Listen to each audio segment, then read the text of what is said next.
It's 6th of August, 2003.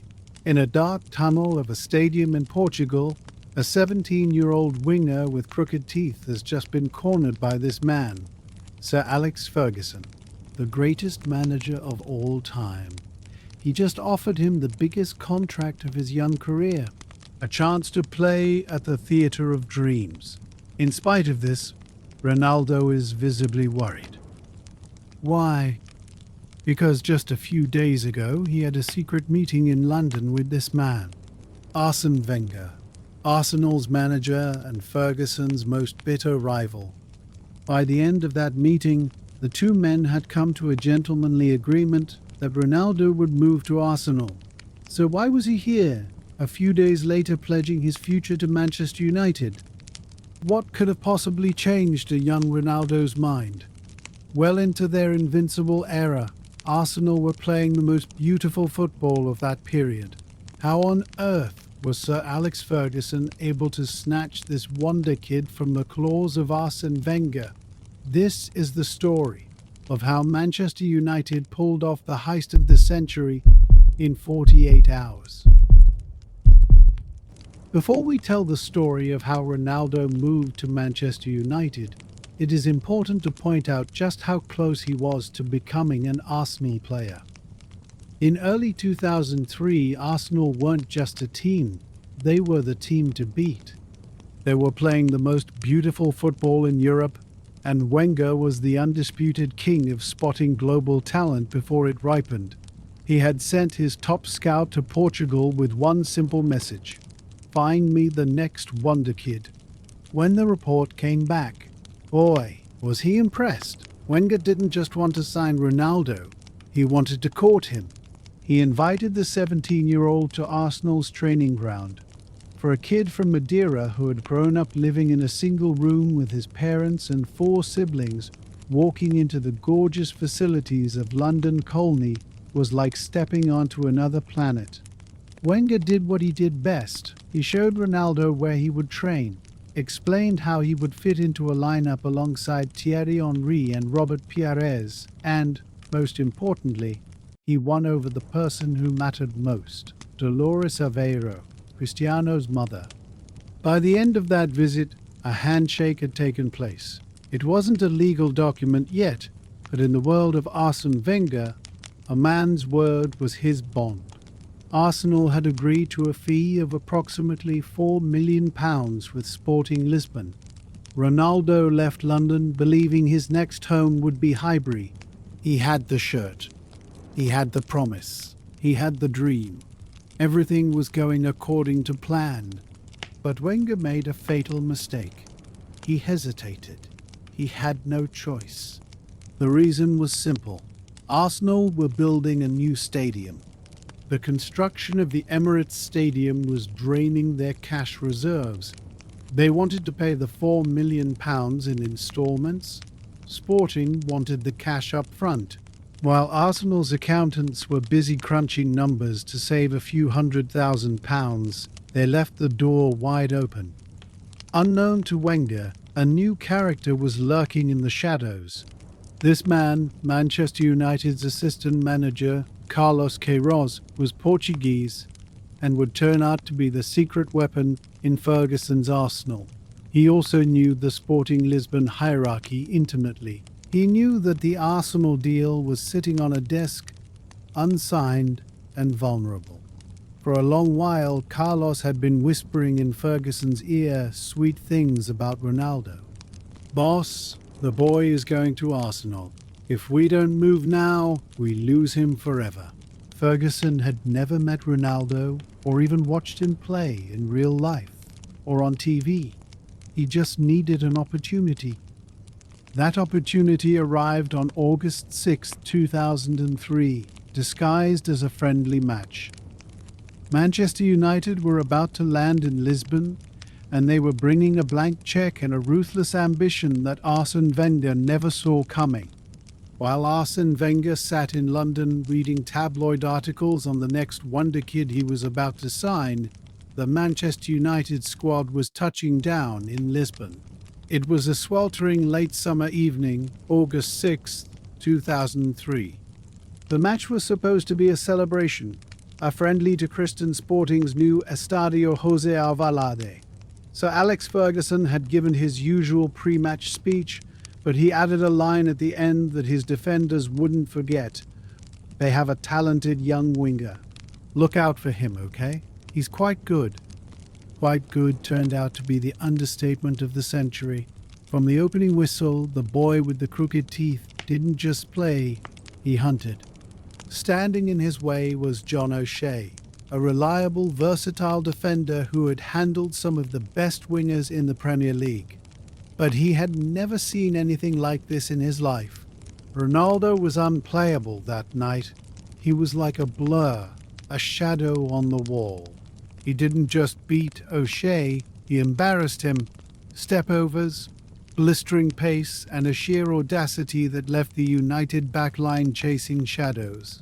On the bench, the legends were laughing. Ryan Giggs later recalled, "You see Ronaldo get the ball, and you see him turn John O'Shea inside out, and you're having a little giggle to yourself." By halftime, O'Shea looked like a man who had been through a car wash without a car. In the dressing room, he was reportedly panting so hard he needed medical attention. Some teammates joked he needed an oxygen tank. Rio Ferdinand and Paul Scholes didn't even wait for the game to end. They turned to Ferguson and said, "Boss, we've got to sign him." Ronaldo didn't score that night, but the 3-1 victory was entirely his. He had outmuscled Scholes, outpaced Ferdinand, and outfought Ferguson. Usually after a pre-season friendly, players swap shirts and head to the bus. But as the United players showered, they noticed their manager was missing. Sir Alex wasn't on the bus. He had cornered the sporting directors in a back room of the stadium. Then came the moment that changed everything. While Ronaldo was still buzzing from the win, he was pulled aside. "Sir Alex Ferguson is here," they told him. "He wants to speak with you." The shy, lanky teenager was led into the Manchester United dressing room. Imagine the scene for a moment. The most successful manager in history, standing amidst legends like Roy Keane and Ruud van Nistelrooy, pointing a finger at a 17-year-old kid from Sporting. Ferguson didn't mince words. He didn't talk about gentlemen's agreements or future plans. He looked Ronaldo in the eye and said, "I want you, and I want you now, boy." The United team bus sat outside the stadium for over an hour. The players were restless, but the message from the front of the bus was clear. "We aren't leaving Lisbon until David Gill finishes the paperwork." The heist had officially begun.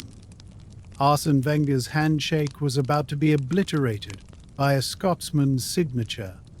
The United team bus finally pulled away from the Estadio Jose Alvalade, but it was missing two people, Sir Alex Ferguson and David Gill.